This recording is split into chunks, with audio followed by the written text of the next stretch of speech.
Good day and welcome back to another DBZ Dokkan video. And in this video, I want to take a look at the Shadow Dragon Saga ESPR and basically, completing it no item, but also kind of taking a look at where Shadow Dragon Saga is as a category, because it's one of those categories, and this is a lot of those things like DB, Shadow Dragon Saga, certain categories that just kind of don't get enough updates to really be insane. And I wanted to specifically talk about the Shadow Dragon Saga dragons. So the Shadow Dragons of the Shadow Dragon Saga and just kind of where they are. And I'm going to be honest, I think personally it's just a category that's really severely underutilized. Even from a general unit perspective, the EZAs never feel just about right. The units themselves never feel just about right. It always feels like the category is one step off being where it needs to be. And it's just how it is. There have been a couple of stellar releases throughout the course of the history of the category, but the timings of everything is off. The units themselves, are misutilized or not utilized enough. I'll give you a great example. We have an Ice and Nova Shenron, which is great, which is fine. We have no individual Ice Shenron. We have a Nova Shenron, but he's always super, so it's always Nova before or after his redemption, never before. We have Oceana Shenron, which is fine, but we have no Rage Shenron. Very interesting. So no Ice Shenron, no Rage Shenron, no I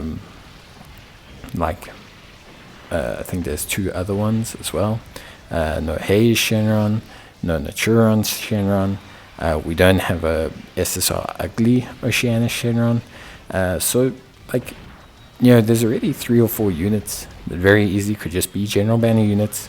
You could release 3 of them like you do for the Ginyu Force, and it would immediately give the team a lot more options. You got some really great, strong releases.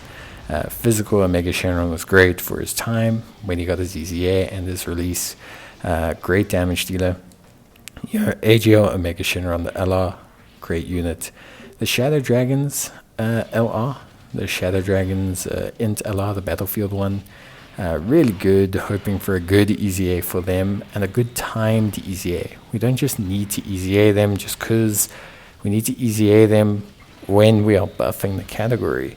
Hopefully the super EZAs for the Omega Shenrons and the Sin Shenrons really do come to the party, and I'm hoping at the same time they will EZA the Tech Sin Shenron and the Tech Nova and Ice Shenron, because the Shadow Dragons portion of things for a category that fundamentally has 8 distinct units. It's almost twice the size of the Ginyu Force, and quite a large force of enemies that the Z fighters face. You look at Frieza.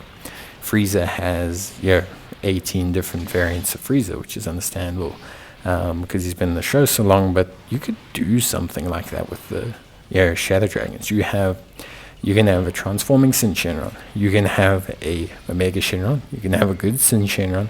You can have a good Ice Shenron, Nova Shenron, Ice and Nova Shenron, Oceana Shenron, Ugly Oceana Shenron, Rage Shenron, Naturon Shenron, Haze Shenron.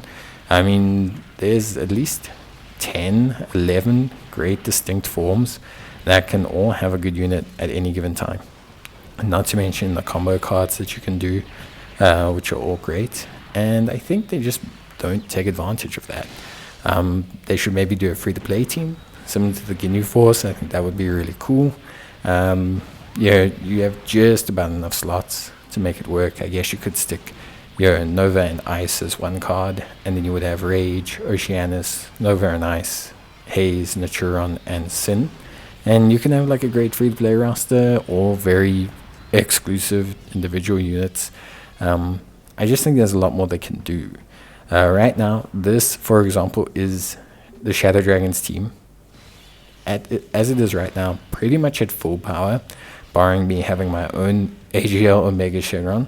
and it's able to do the ESBR, but I mean, like, this is an old ESBR now. Like, it's not like it's blazing through it. It's not absolutely hammering it. It's just getting through it. Obviously, it's no items. It's doing fine. Defensively, it's more than fine. It's not like we're really at risk of failing or anything, but it's just more interesting to note that the team just doesn't get regular buffs. And I think it's an underutilized category, at least for me. I'm a GT fan.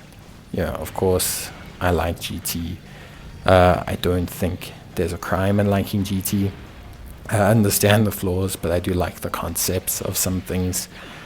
Yes, it was edgy Dragon Ball to a certain extent, but in some ways I think it's good that they expand the medium in certain ways, as much as I like Daima, which I think does a lot of the stuff bringing it back to its Dragon Ball roots.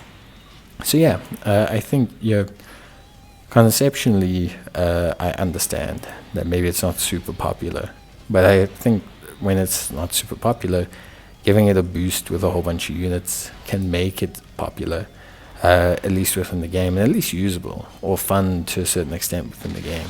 At this point, it's really at the point where I think the category just might as well not be buffed, because giving it 1 or 2 buffs every now and then, so many units are so lagged behind. And you look at like Oceania Shenron, whose EZA came out and was kind of okay.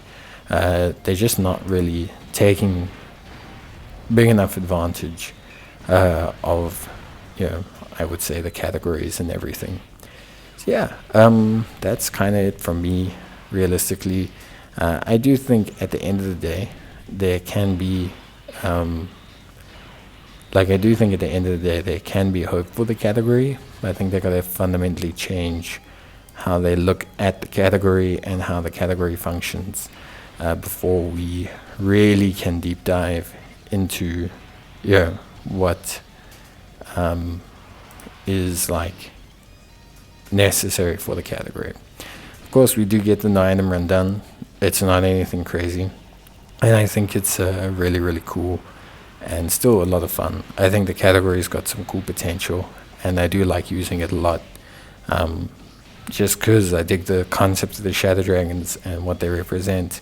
Like I say, even if it was a edgier version of Dragon Ball Z, but I do think it needs a bit of work.